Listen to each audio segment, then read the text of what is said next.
You're listening to P&P Pals, Tabletop Role-playing Radio Theatre. I'm Razma, and I control the player characters in P&P Pals. That, however, is a rare luxury. Usually I'm on the other side of the screen, acting as Dungeon Master. A cold-hearted, calculating, capricious Dungeon Master. Today's segment is Help! My DM's a cruel Chimera! In which I share some thoughts I've been having about character classes. The battle won. A well-muscled half-orc pulls a spear free of the manticore's now still form. With a deft hand, the halfling drives a thin knife up, severing the mechanism that holds the lock shut. Arms spread wide, an elf calls to the skies. After a long moment, a rain of fire answers. With even a passing familiarity with role-playing games, or the fantasy genre in general, you've probably got some strong ideas about who was doing what in the above paragraph. That half-orc is probably a fighter, maybe a barbarian. A halfling rogue and an elf wizard are safe bets after that, and that's great. That's what I intended, and we both saved a lot of time by bringing our memories, our preconceptions, to the table with us. Classes are a useful convenience. I think that after a certain point, a certain level of exposure to media, they can become limiting, though. Let me get my thesis out of the way now, so I can provide a few examples. Divorcing the thematic trappings of a class from the mechanisms of play can provide a staggering number of new options for character concepts, especially, oddly enough, character concepts that feel unique in their mundanity. The examples I have today provide a lot of room to grow. Characters that might not feel like proper adventurers to start, but use the power of a class's mechanics to keep them alive until they do. What follows is a quick analysis of a handful of player character classes out of the 5e Player's Handbook, and a couple of examples of what can happen if you dispense with the default theme and just focus on the mechanisms of play. I'm starting with barbarians because I think that, perhaps more than any other class, barbarians get typecast. It's baked into the language, I think. Barbarian implies otherness. It implies someone that stands apart from civilized society.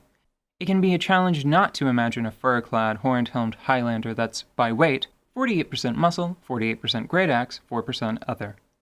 But that's just implicit in the name. What do the class features say on their own?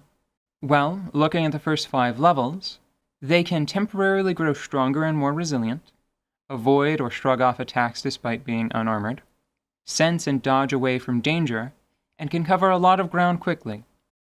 I'd say the themes here are determined and high-strung. I'm reminded of a story I heard in my youth, where a mom pushed an SUV off an endangered child. What if a barbarian is a concerned parent? And that's it, that's all. That's just how they start the game. They're just a parent on a mission.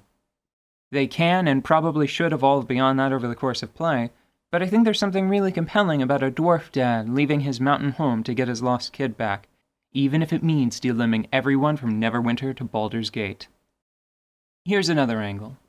Mechanically, barbarians tend to drive the combat pillar of play into the blood-soaked ground, but struggle a little off the battlefield. I think they could have an interesting niche thanks to their hit die and danger sense, though. The impossibly lucky bumbler. Recalling that hit points aren't necessarily a representation of a body's structural integrity, maybe a character with the barbarian class is just supernaturally adept at staggering down a hall of spinning blade traps, maybe even whoopsing their way through combat too. A small digression. I don't want to drag up too many examples from pop culture, but maybe just one.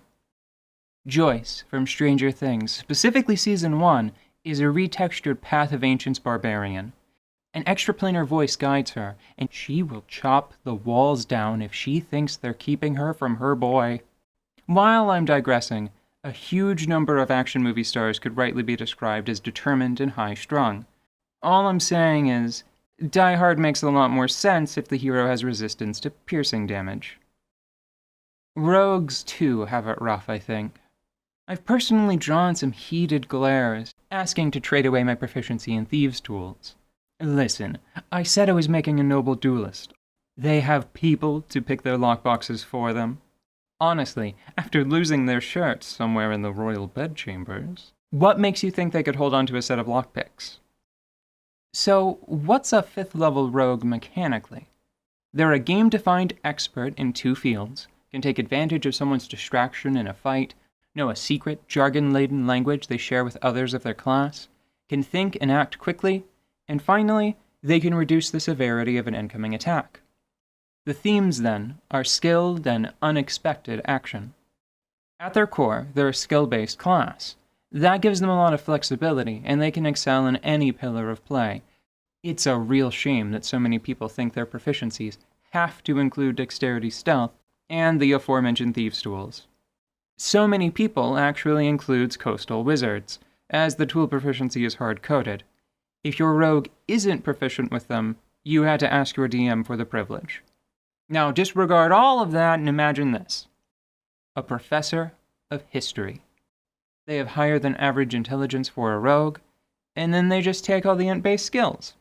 The sneakiness of the class could still be well represented by a character simply being unassuming, looking the part of a bookish scholar. One thing that's become clear to me, thanks to the sidekick's unearthed arcana, is that rogues make great templates for, everything. Just every common, mundane job. Clerk, blacksmith, patissier. Use that sneak attack for sure, but keep the implications of it in the back of your mind, or write it off as an improbably long string of lucky shots. Otherwise, if you just focus on skill and tool proficiencies, you can have yourself an artisan that's on their way to being an adventurer. The spellcasting classes are a little harder to wrangle into different molds in my mind. At least they were, until I looked at a sidebar in one of WotC's 5e Artificer drafts. Oh, so all the magic in the multiverse can be replicated by gizmos and doodads, huh? Great. That's great. That's good. That's never going to be a problem to adjudicate. In all seriousness, it does feel like the designers are flirting with fire. I suppose the gadgets can be hooked into whatever powers standard magic, which explains why they'd still be susceptible to counterspell and other forms of anti- or counter-magic. But still, this sounds like the kind of thing that's going to start a few fights. All that said, I'm fully prepared to pervert a 5e cleric into an inexplicably magicless reflection of a 4e warlord. Gods above how I've missed yelling people back to life. Now, I don't want to trade one loaded class name for another, so try to imagine a character that's just that crafty and inspiring. These spell-like effects are tied into some ambient magic maybe, and through a combination of talent and force of will, they push themselves and their allies through dire straits with words alone. Although, now that I remember Destroy Undead, maybe if you have some kind of magic banner that you could project some kind of field that... Maybe it's just that if they can yell their friends up, they can yell zombies down. Moving on, I think spell selection is the key here. Cure wounds can be reworked into some kind of medicinal knowledge, sure, but what does a non-magical knack edition of spiritual weapon look like? It's Captain America's shield! I solved the puzzle as I was recording this. I solved the puzzle. It's Cap's shield. Thank you for listening, but there really isn't any point in either of us going any further, is there? I've just won all the dungeons and all the dragons. Okay, wait, maybe one more caster. What if a warlock isn't hooked into a specific patron creature, but is instead mixed up with an organization? Much as the UA Artificer.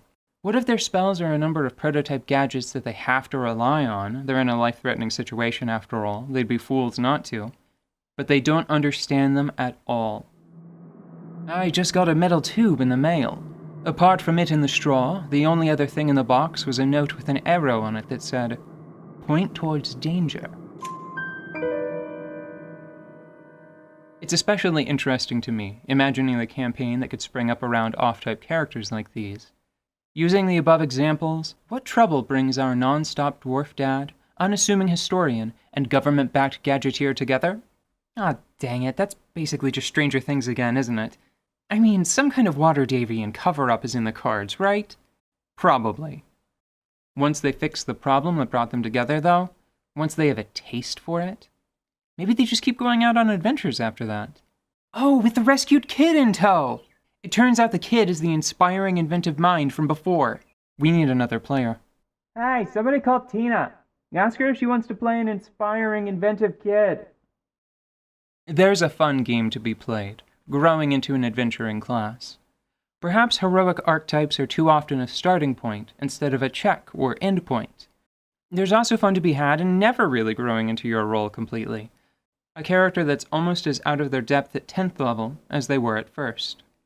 Be careful not to wear your group down with hemming and hawing, spending too much time looking for the path back to your old life, but maybe give it a try. That's today's segment. If you have any questions, find our social media below, or leave a comment. The music for our intro was composed by Walker Williams. We have links to him and his work in the description. This show is produced by Precarious at best and heard by you. See you around, curious traveler.